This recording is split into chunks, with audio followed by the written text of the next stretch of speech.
우리가 하나님과의 사귐에 대해서 살펴보고 있습니다. 하나님과의 사귐의 가장 좋은 시간은 기도하는 시간입니다. 하나님 앞에 조용히 나아가 온 마음을 집중해서 그분 앞에 기도하게 되면 나의 입과 눈과 귀와 마음과 몸조차도 침묵하고 나아가면 그분의 임재를 느끼게 됩니다. 한 유명한 소설가는 하나님의 임재를 이렇게 표현합니다.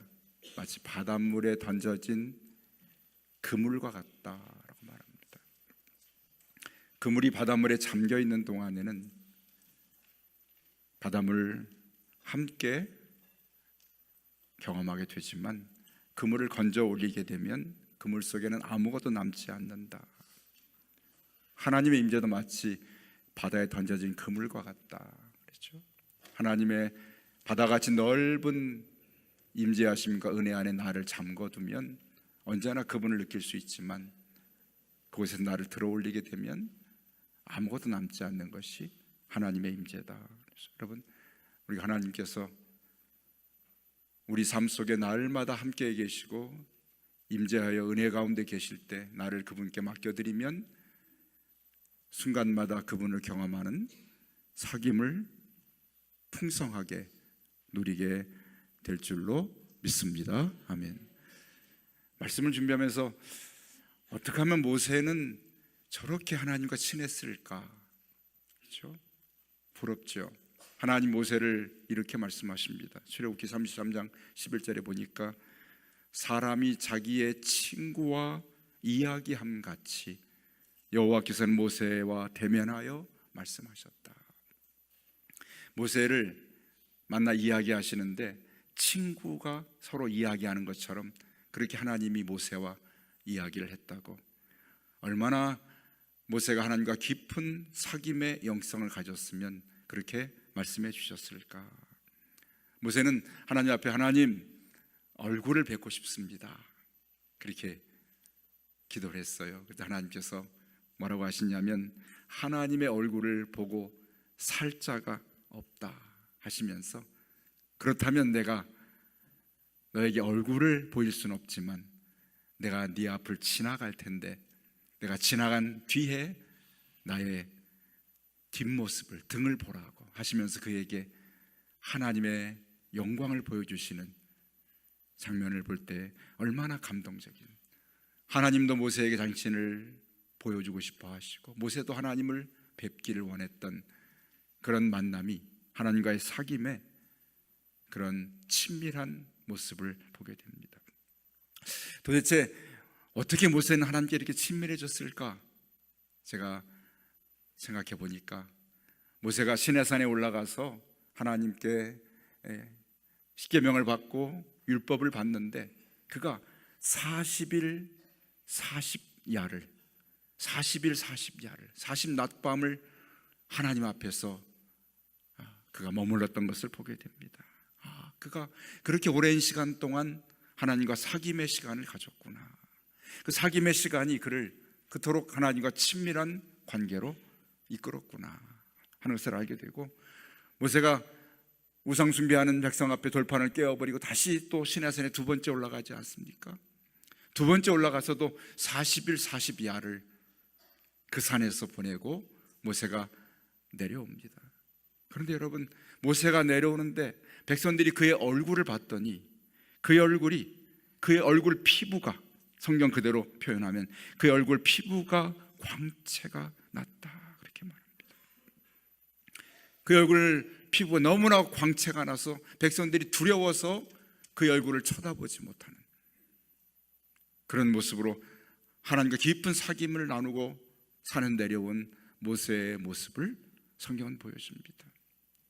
도대체 그 광채는 어디서 온 것일까? 그렇죠? 하나님의 영광이 그 하나님과 깊은 사귐을 나눈 모세의 얼굴로 드러나서 광채로 나타난 것을 보게 됩니다. 우리가 하나님과 깊은 사귐을 갖게 되면 우리의 얼굴도 광채가 날 것입니다. 오늘 집에 가셔가지고 거울 한번 꼭 보시기 바랍니다. 광채가 나나 아니면 아이고 날마다 죽겠다 그래서 죽어가는 그러한 풀도 안 먹은 사람처럼 그런 모습인가. 사실 우리가 주님과 사귐을 나누게 되면 아마도 외적인 광채보다도 그분의 인격과 그분의 성품과 그분의 영광과 그분의 영성을 닮아가는 우리의 인격의 광채가, 우리의 성품의 광채가 변화되게 될 줄로 믿습니다. 하나님과 사귀면 사귈수록 내 삶이 변화되고 인격이 달라지고 성품이 주님 닮아가고, 그래서 내 인격과 성품의 광채가 나타나는 것이죠. 그렇죠? 예수님이 이렇게 말씀하신 요한복음 15장에서 포도나무와 가지의 비유를 말씀하신 다음에 내 계명 곧 내가 너희를 사랑한 것 같이 너희도 서로 사랑하라 하는 이것이니라. 너희가 내가 명령하는 대로 행하면 곧 나의 무엇이라? 친구라. 이렇게 말씀하십니다. 모세도 하나님 친구라 했는데 예수님도 우리를 친구라 하셨는데, 그 친구가 되는 비결은 바로 내가 명한 대로 서로 사랑하면 너희가 나의 친구가 되리라. 주님께서 이와 같이 주님 안에서 교제하고 사귐이 있는 삶을 살게 되면 그와 같이 하나님과 친밀한 관계를 누리게 되고 그분의 영광된 영적인 광채가 우리 안에 비추어지게 될 줄로 믿습니다. 아멘. 이처럼 오늘 예수님께서는 당신을, 하나님을 우리에게 소개하시는데 바로 영광된 빛으로 소개한다고 요한은 증거합니다. 5절에 보니까 우리가 그에게서, 예수님에게 들은 한 가지 소식이 있는데, 그리고 너희에게 전하는 소식이 있다.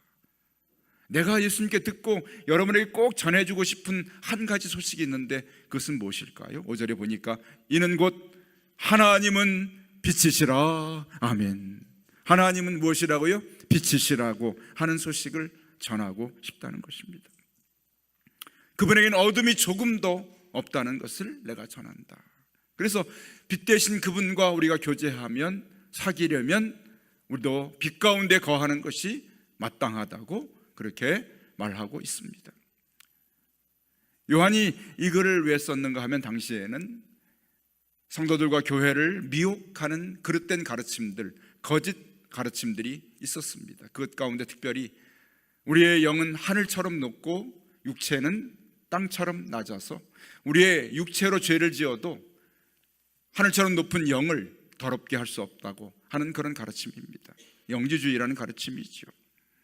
그들은 그래서 죄를 두려워하지 않고 어둠을 그렇게 용납하는 그러한 가르침이 있었기 때문에 교회와 성도들이 그런 미혹 가운데 빠질 것을 오늘 요한이 막기 위해서 말합니다. 하나님은 빛이시고 어둠이 조금도 있지 않다고 말씀하십니다.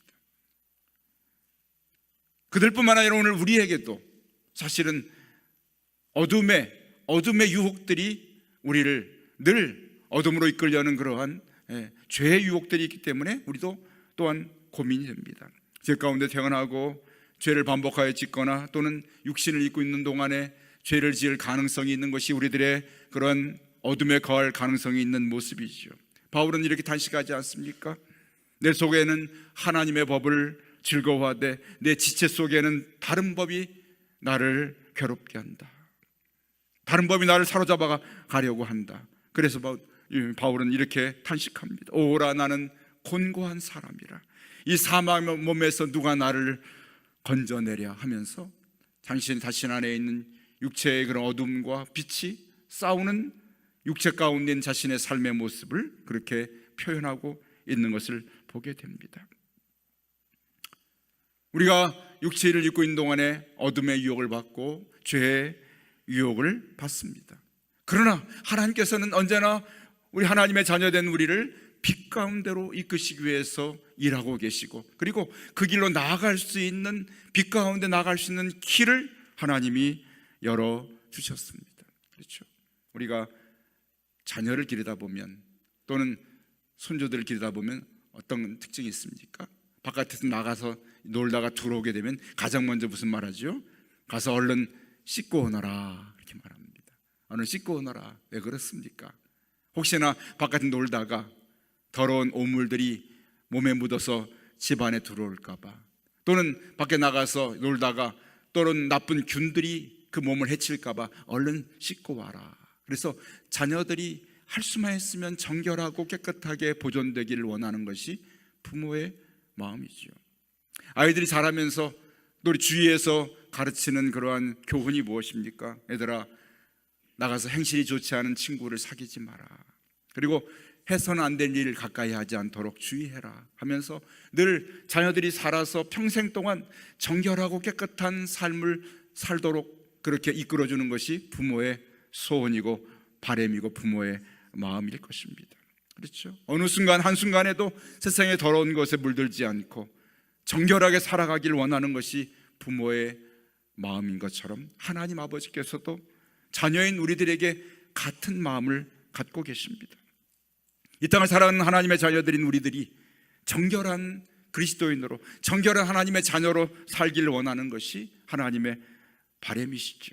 무엇보다 하나님 아버지의 풍성한 사귐을 위해서 우리가 깨끗해지기를 원하시는 것이 하나님의 마음입니다.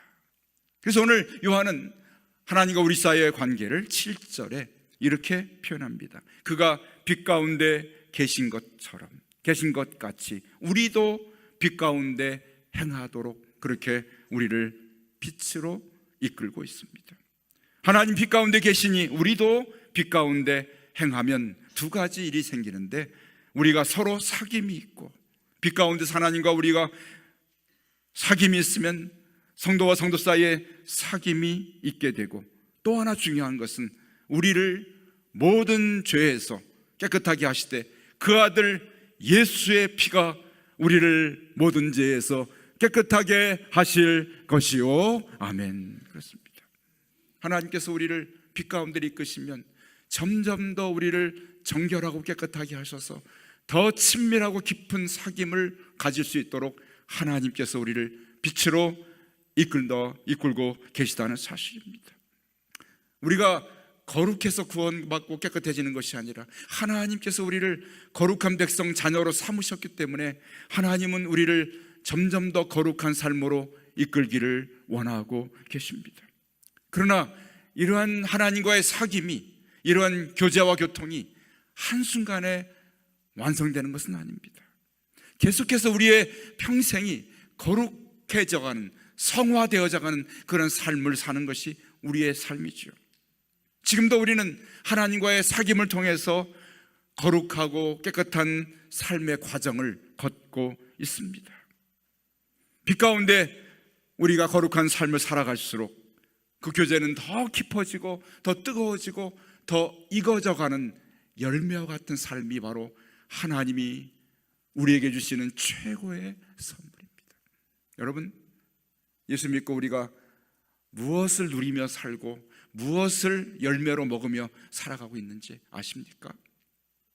기도응답에서 우리가 형통하고 잘되고 내 자녀가 잘되고 내가 삶이 모든 것들이 내 뜻대로 되어지는, 그것이 하나님 주신 그런 진정한 선물이 아닙니다.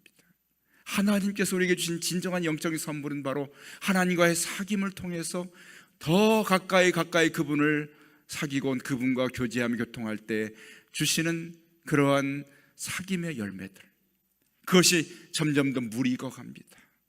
내 영적인 성품이 무르익어가고 삶 속에 누리는 영적인 풍성한 열매들이 내 삶 속에 사귐을 통해서 열매가 익어갈 때 그것을 누리는 기쁨이 하나님이 우리에게 주시는 최고의 선물이고, 이 선물을 누리고 경험하는 삶 살 수 있는 성도들 되시기를 주의 이름으로 간절히 축복합니다. 아멘.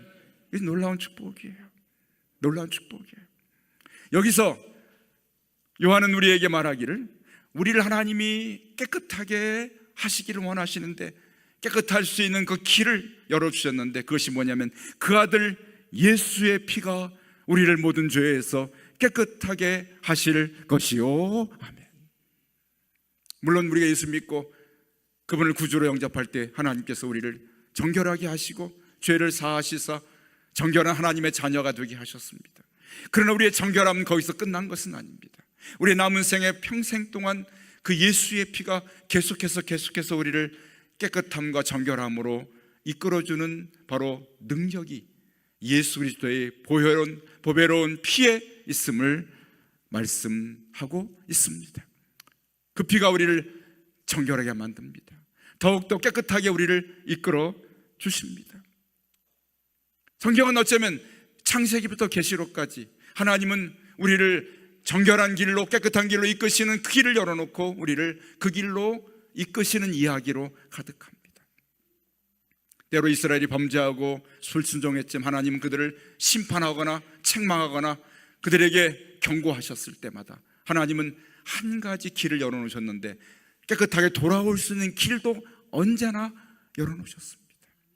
범죄한 이스라엘 백성들에게 제사를 통해서 하나님께 돌아올 수 있는 정결한 길을 열어놓으셨죠. 이스라엘이 출애굽할 때 마지막 10번째 재앙이 그 온 애굽 땅에 처음 난 장자들과 짐승조차 처음 난 초태생에게 죽음이 임했을 때 어린 양의 피를 바른 그 집을 바로 죽음이 넘어가는 유월절을 하나님은 지나게 하셨습니다. 이 유월절이라는 것은 무엇입니까? 그 피를 바른 집이 죽음이 넘어가는, 뛰어넘는 그러한 하나님의 구원하심의 피를 통한 하나님의 깨끗게 하심의 증거입니다. 여러분, 유월절은 뛰어넘을 뿐만 아니라 또 다른 뜻이 있습니다. 그 곁을 떠나지 않고 함께 배회하고 있는, 함께 그 곁에 머물러 주는 것이 바로 유월의 의미입니다. 예수 그리스도의 피를 가진 자를 하나님께서 지키시고 보호하시사 그를 정결하게 하시기 위하여 주님이 떠나지 않으시고 곁을 지켜주시는 것이 바로 유월절의 놀라운 비밀입니다. 우리 가슴 속에 예수 그리스도의 보혈을 품고 그 피의 능력을 믿고 의지하는 자에게는 언제나 그를 깨끗게 하시려는 하나님의 정결케 하시는 능력이 그 삶 가운데 임하게 되는 줄로 믿습니다. 아멘. 그것이 우리를 깨끗게 하시려는 하나님의 바로 열어놓으신 십자가의 보혈의 길인 것을 알게 됩니다. 또 하나 하나님께서 우리에게 열어두신 우리를 깨끗게 하시는 길이 있는데 9절 말씀에 요한은 또 다른 정결의 길을 우리에게 소개합니다. 여러분, 9절 말씀 함께 읽어보겠습니다. 같이 읽습니다. 만일 우리가 우리 죄를 자백하면 그는 미쁘시고 의로우사 우리 죄를 사하시며 우리를 모든 불의에서 깨끗하게 하실 것이요. 아멘. 우리가 죄를 자백하면 우리를 죄를 사하시고 모든 불의에서 우리를 깨끗하게 하신다고 말씀하십니다. 그 아들 예수 그리스도의 피가 우리를 깨끗하게 하신다 말씀하시고 우리가 죄를 자백하면 하나님이 우리를 깨끗하게 하신다고 말씀하십니다. 말씀 보면 제가 거듭해서 반복하여 2번 요한을 통해 주님 말씀하신 한 단어가 있는데 여러분 7절 보게 되면 동그라미 해놓으시기 바랍니다. 7절, 그 아들 예수의 피가 우리를 모든 죄에서 깨끗하게 하실 것이요. 그렇죠? 깨끗하게 하실 것이요. 다시 9절에 만일 우리가 우리 죄를 자백하면 그는 미쁘시고 의로우사 우리 죄를 사하시며 우리를 모든 불의에서 깨끗하게 하실 것이요. 아멘. 하나님 반복해서 깨끗하게 되는 길을 열어놓으시고 우리를 깨끗하게 하기를 원하시는 것이 하나님의 소원입니다. 하나님의 마음. 내 자녀가 더러운 그러한 균이나 더러운 것에 묻어서 더럽혀질까 봐 깨끗하게 씻어주기를 원하는 부모의 마음처럼 하나님 세상에서 살아가는 우리가 세상의 불의와 세상의 죄에 물들어서 더럽혀질까 봐 우리를 깨끗하게 만드는 것이 하나님 아버지의 소원입니다. 그래서 그 길을 열어놓으셨습니다.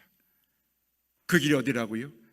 바로 그 아들 예수의 피가 우리를 깨끗하게 하실 줄로 믿습니다. 우리가 하나님 죄를 자백하면 우리를 깨끗하게 하여 주실 줄로 믿습니다. 아멘.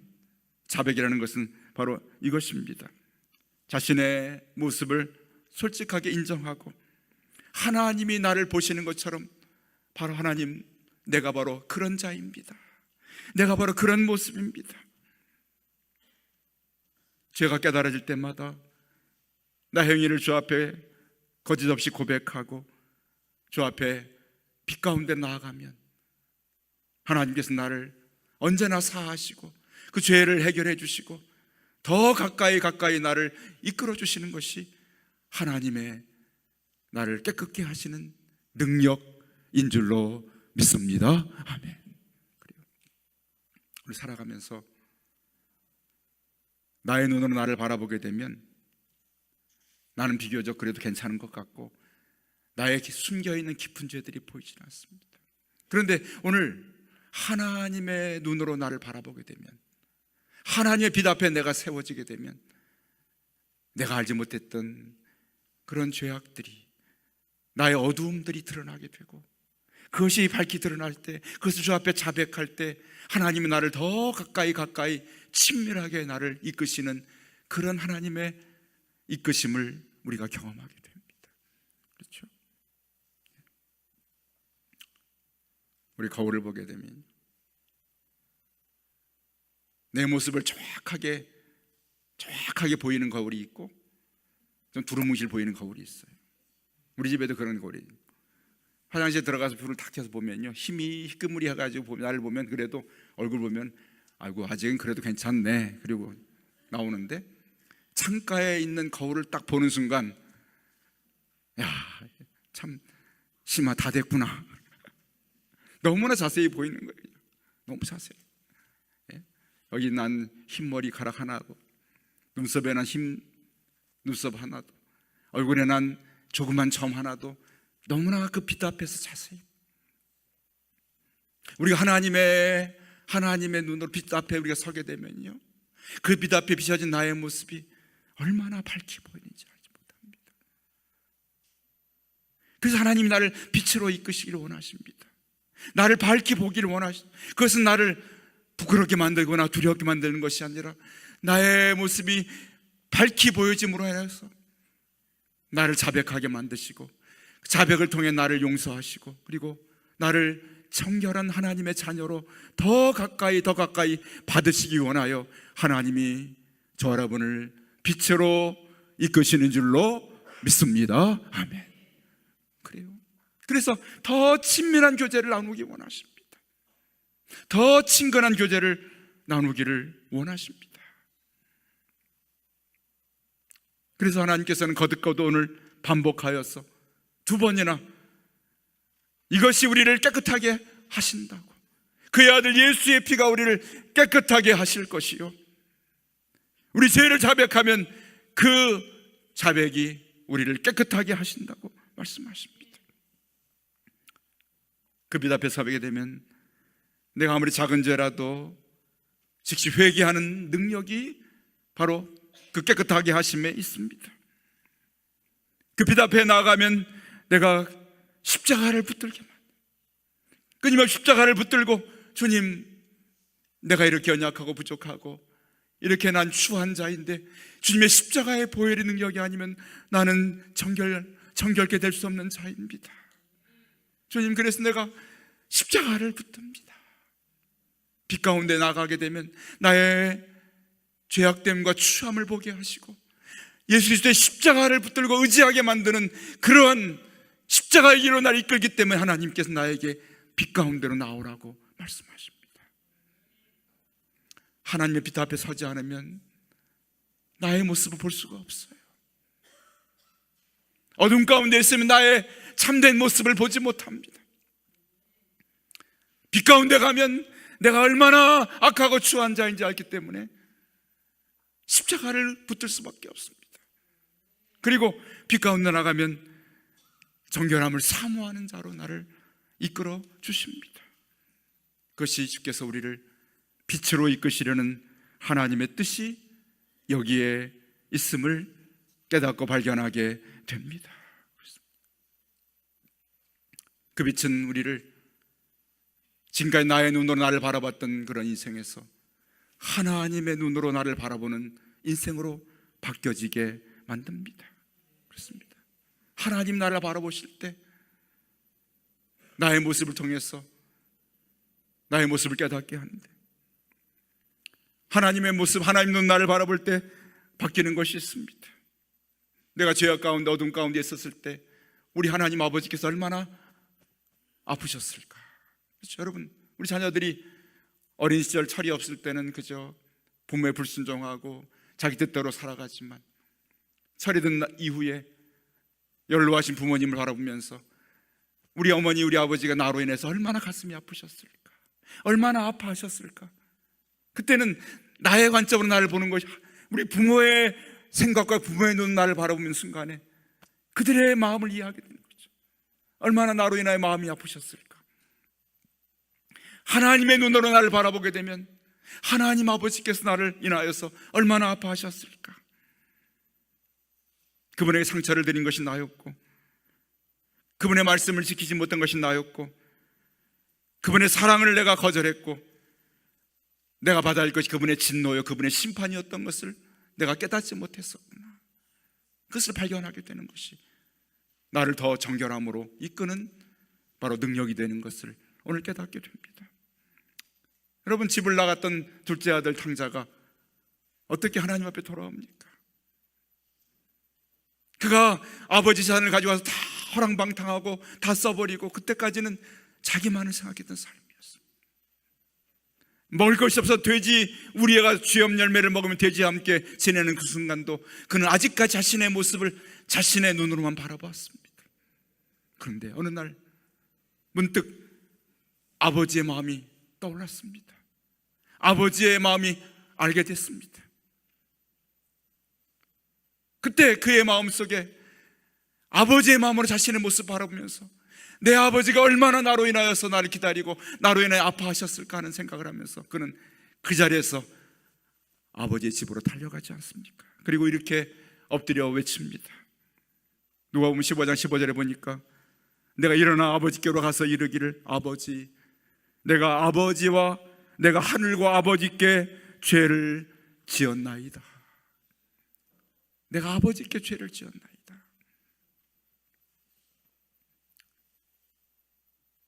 그가 어둠 속에 있을 때는 자신의 모습을 보지 못했고 아버지의 마음을 알지 못했습니다. 그러나 그의 마음속에 빛이 비춰지는 순간에 아버지의 마음을 알게 됐고, 그리고 그분에게 아버지의 품에 달려갑니다. 아버지, 내가 하늘과 아버지께 죄를 지었습니다.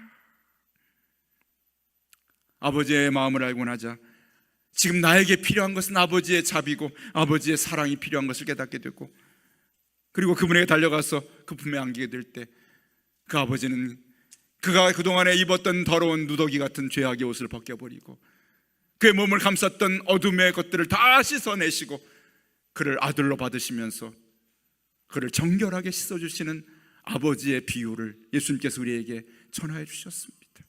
이것이 바로 너희를 기다림이 너희를 깨끗게 하시기를 원하시는 하나님 아버지의 마음이니라. 아멘. 그렇습니다. 우리에겐 빛이 필요합니다. 하나님의 빛이 필요해요. 한 정신과 의사가 실험을 해봤습니다.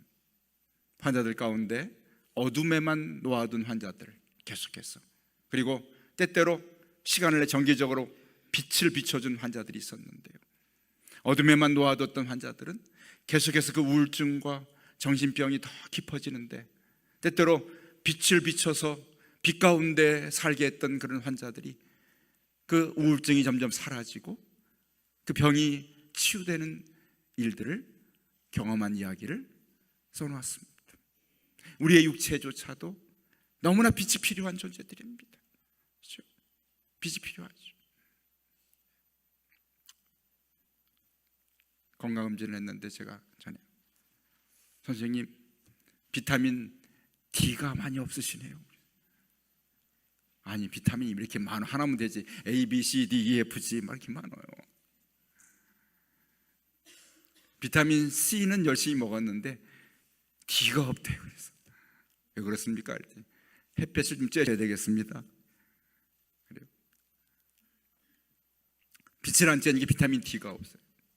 비타민 D를 찾아봤더니 세상에 내 몸에 다 필요한 게 비타민 D가 뭐 뼈도 강하게 하고 뭐 피도 잘 흐르게 하고 뭐 신경도 어쩌고 저쩌고 막 제가 비타민 D도 이렇게 먹게 되지 않습니까?